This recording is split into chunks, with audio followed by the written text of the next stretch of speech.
welcome to Backyard Ultra Weekly. I'm Pato, and before I forget, please hit that subscribe button.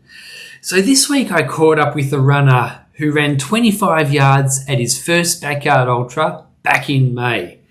And then just last weekend, he was the last one standing at Birdy's backyard with 59 yards. Colin Moulden is his name, and here he is. G'day, Colin. How you going? Yeah, good, thank you. Great. Congratulations on your 59-yard last one standing result at Birdies. Yeah, thanks. Yeah, it was good. Yeah. So I understand your there was your second backyard. Your first one was a few months ago, and you did 25 yards at that one, yeah? Yeah, I did. Yeah, no time to die. Mm. So what did you do to improve so much from 25 yards to 59 yards with more in the tank because you were the last one standing?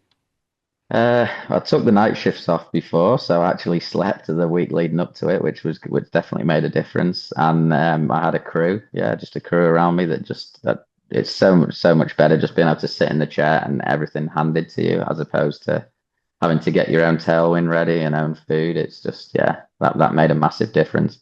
And I think probably putting out a bit more training leading up to it. Yeah, yeah. Yeah. So you're new to the backyard ultras. This was the second one you've done in this same Yeah. year. So how are you enjoying it? How do you like the format? Like, do you love it? I love it. Yeah. If you probably asked me as soon as I finished, I'd probably say I don't love it, but I think it's like any big run. You sometimes question your hobby choices while you're doing it, and then a day or two goes by and you look back on the time you had, the people you meet, the conversations you had, and what you've achieved, and then I think you just realize it's all worth it. You put Mm, yourself through a few days of hell, just to to achieve these things. yeah. So I understand it was quite wet at this race at Birdies, which means you would have got wet feet and stuff, I imagine. So what were your feet like? How did you manage that side of things? Well, I had my Saucony trainers that I wore through a lot of the wetness, which they've got zero grip either, but I just felt quite comfortable in them. My feet got that wet that I just decided to leave, like to just leave with socks and shoes on for, I think it's probably a good 12 loops Yeah. at that point, and they weren't too bad. I was running in some toe socks at that point. But then when I finally did change them out, I put my trail shoes on. I was quite conscious to keep my feet dry. Right, But okay. I think the wet feet for too long really didn't do like blisters any good on my feet, like underneath both my big toes. But I think my feet are relatively good from what I've seen, like people's feet before. So Yeah.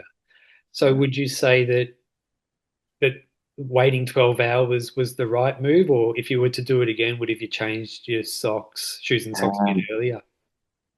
I think if it was dry, I think I would be fine. But if I was in wet conditions again, I would probably change them earlier. Yeah, yeah, Yeah. cool.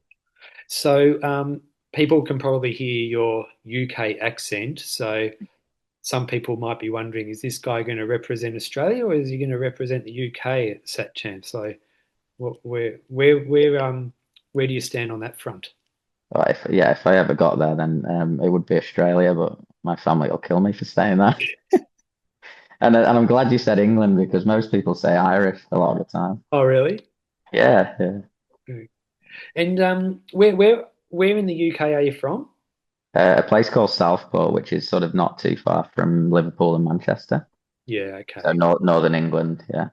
Yeah, excellent.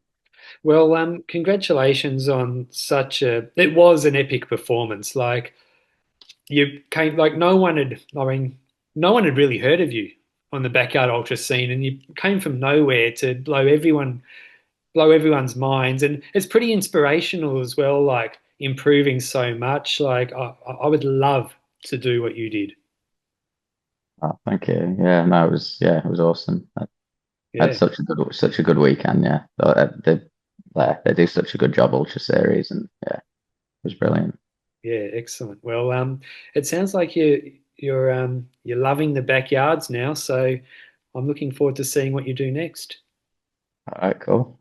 All right. Thanks, Colin. All right, thank you. So this weekend on the Backyard Ultra calendar, there are 10 events happening around the world. There are 2 silver ticket races, 1 in Paraguay and Run a Clock Backyard Ultra in Denmark. There are also races in Belgium, Canada, Russia, Brazil, Germany, Uruguay and 2 in South Africa. It's going to be a good weekend, and from everybody at the Backyard Ultra channel, have a good one.